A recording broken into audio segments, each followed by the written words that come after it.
সম্মানিত সুধী, এই দেশের তাজা প্রাণ যারা উদীয়মান, দেখুন তাদের শক্তি আর সাহস আজ এই টিএসসির চত্বরে জ্বলন্ত উদাহরণ হয়ে দাঁড়িয়েছে। দেখুন কিভাবে প্রাণের সঞ্চার ঘটেছে, কিভাবে বন্যার্ত মানুষের আশেপাশে মানুষ আজ হুমড়ি খেয়ে পড়েছে।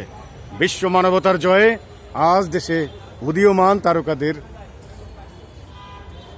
প্রাণচঞ্চল এবং কর্মস্পৃহার একটি নিদর্শন এই টিএসসি পরিণত হয়েছে এখন মানুষের সহযোগিতার হাত। এই টিএসসির আনাচে কানাচে ভরে গেছে। দেখুন বন্যার্ত মানুষের জন্য সহযোগিতার হাত বাড়িয়ে দিন, যে যেখান থেকে যেভাবে পারছেন সবার জন্য আমাদের আবেদন, যারা বন্যার্ত মানুষের জন্য আপনারা এগিয়ে আসুন। দেখুন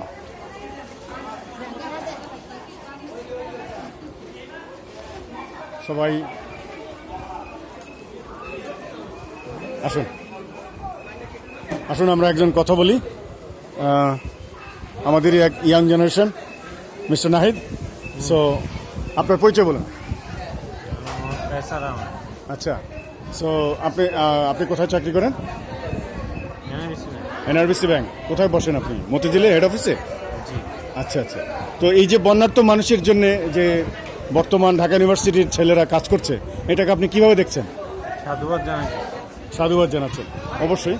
তো আপনার মতে, আপনি ইয়াং জেনারেশন হিসাবে এই দেশের তাজা তরুণরা যে এই কাজে উদীয়মান হয়ে স্বেচ্ছায় প্রণোদিত প্রাণ হিসেবে যে কাজ করছে, এটাকে আপনি কিভাবে দেখেন?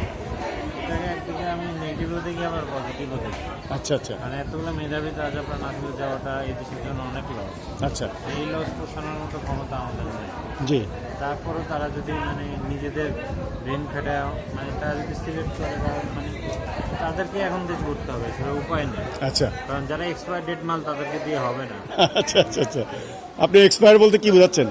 এক্সপায়ার ডেট বাংলাতে এক্সপায়ার বয়োজ্যেষ্ঠ যারা, আচ্ছা আচ্ছা, তাদেরকে দেওয়াতে এসব হবে না।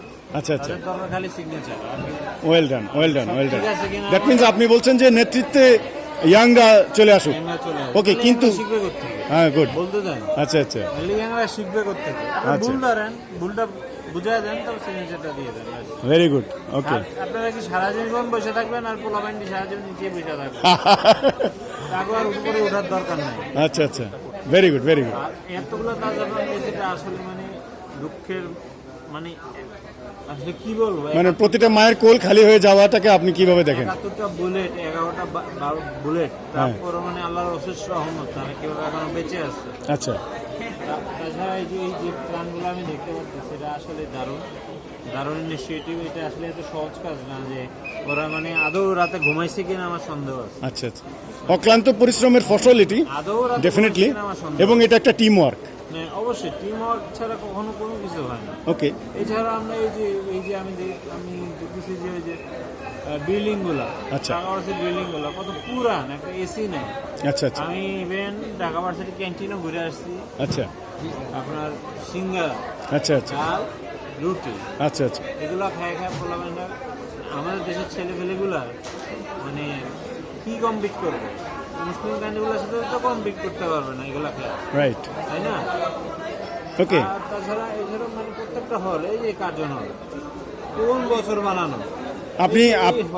আপনি কোন ইউনিভার্সিটি পড়েছেন? কোন ক্যাম্পাসে পড়েছেন?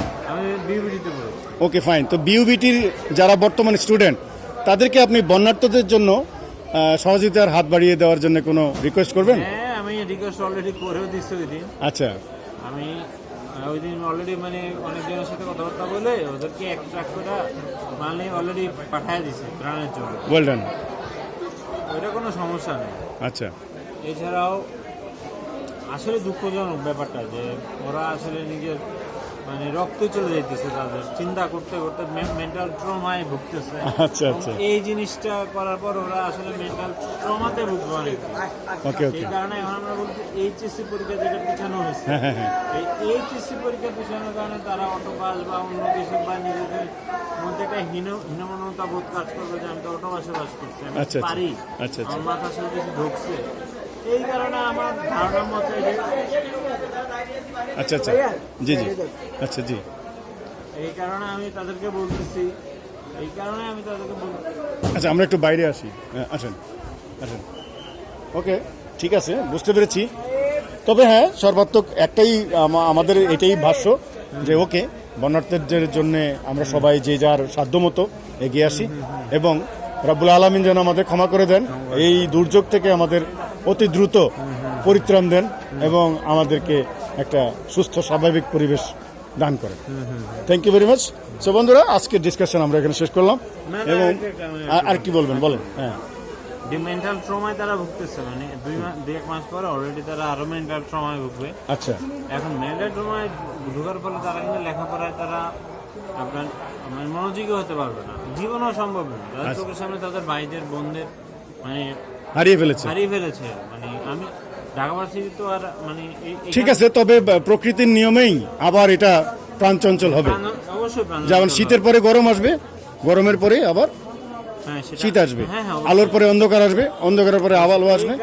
এটাই প্রকৃতির কাছে আমাদের চাওয়া। আমার যে একটু এই পেটা জি, এই কারণে আমার আশা হলো মানে এই এইচএসসি পরীক্ষার্থী ছেলেগুলোদেরকে মানে তাদের ক্যারিয়ার না যাতে নষ্ট না হয়, মানে অনেক স্টাইলে তাদের ক্যারিয়ারগুলো নষ্ট করা হইতেছে। আচ্ছা, ইভেন ভার্সিটির ছাত্রছাত্রীদেরও ক্যারিয়ারগুলো নষ্ট করা হইতেছে। অনেক নৈরাজ্য চলে, অনেক কিছু চলে, এগুলো বললে লাভ নেই। তারা অনেক কষ্ট করছে, বুলেট পেয়েছে, অনেক কিছু করছে। এখন আমাদের কাজ হলো দেশটা গড়া। আর এই দেশটা গড়ার ক্ষেত্রে যে এইচএসসি পরীক্ষা ক্ষেত্রগুলো আছে, তারা আসলে মানে এখন যদি তাদেরকে পাস করে না দেওয়া হয়, সেক্ষেত্রে তারা আসলে আরও ডিপ্রেশনে ভুগবে। সেজন্য তাদেরকে ফ্রি রেটিং, মানে যেটা বলে physics, chemistry, math, biology, Bangla, সমাজ, ইসলাম ধর্ম, এই প্রত্যেকটা সাবজেক্টের উপর তারা জাস্ট লিখবে যে বাবা এই কয়টা সাবজেক্ট আমাদের দেওয়া হলো, ফ্রি রাইটিং ভাবে লেখো, তোমাদের ট্যালেন্ট বাইর করার দায়িত্ব আমাদের। ওকে, থ্যাঙ্কস। ঠিক আছে, ওকে, তাহলে আজকে আরেকটু আচ্ছা, এখানে অনেক অনেক অনেক মানে ছেলে ফেলে আছে যাদের মানে ইনজুর হসপিটালে, অনেক এইচএসসি পরীক্ষার্থী ইনজুর। সেক্ষেত্রে তাদের কাছে জাস্ট একটা কলম, মানে দরকার বলে সে কি ভাবে জি সেই কলমটা দিয়ে আমরা লিখে দেবো, কোনো সমস্যা নেই। আচ্ছা আচ্ছা, মানে না তাহলে তারা মানে মেন্টাল ট্রমায় ভুগতে থাকবে, নিজেকে ছোট ভাবা শুরু করবে। এবং আমরা এতগুলো রক্ত গেছে, এতগুলো প্রাণ গেছে, আমরা তো মানে দেশটা ডেভেলপ করার জন্যই তো করা হয়েছে। দেখছি যে আন্দোলনের সময় বলা হয়েছিল মেধা মেধা মেধা। এখন এই ছেলেদের তো মেধা হবে না যদি এইচএসসি পরীক্ষাটা যদি আমরা পাস করায় না দেই প্রত্যেক। Good, very good. আমাদের অবশ্যই এটা করতে হবে। ঠিক আছে, সরকারের কাছে আমাদের আহ্বান তাদের জন্য যথোপযুক্ত শিক্ষা পদ্ধতি চালু হয়। আবার 1 বছর 2 বছর আবার আন্দোলন শুরু হবে। ওকে ওকে, আপনাকে ধন্যবাদ।